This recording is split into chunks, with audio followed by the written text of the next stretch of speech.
Hey, Marcus here, Sword and Sci-Fi Guy. I've talked about super soldiers before. Halo Spartans, Warhammer 40k Space Marines, StarCraft Ghosts, and more. But what is a super soldier? I've defined the term super soldier as a soldier augmented to be better at soldiering than a normal person. Wikipedia defines it as a soldier capable of operating beyond normal human limits or abilities either through genetic modification or cybernetic augmentation. They then go on to include through surgical means, eugenics, genetic engineering, cybernetic implants, drugs, brainwashing, traumatic events, and an extreme training regimen. A lot of these make sense, surgery, eugenics, cybernetics, we've all seen those in various media. But the last three really interest me because where do you draw the line with those? I'll save the one that I find the most interesting for last, but starting with extreme training, it definitely is something that could make a super soldier. However, special forces train constantly.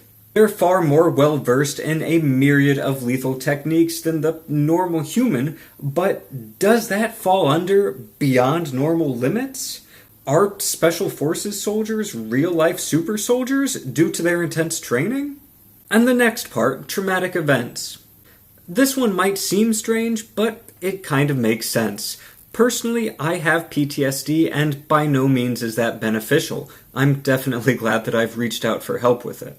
And while it affects everybody differently, it affected me by making me hyper-vigilant.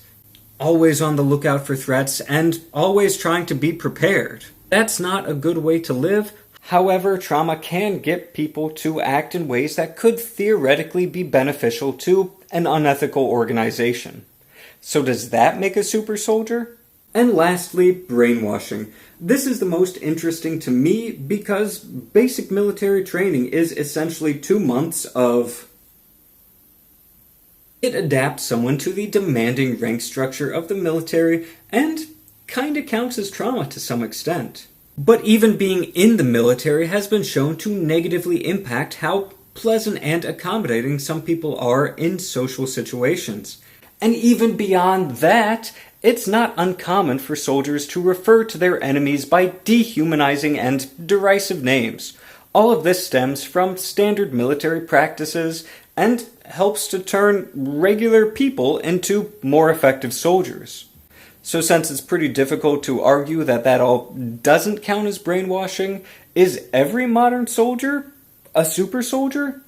Or is there a line between a regular military mindset and the amount of mental manipulation required to be considered brainwashed enough to be a super soldier? Let me know what you think, and thanks for watching.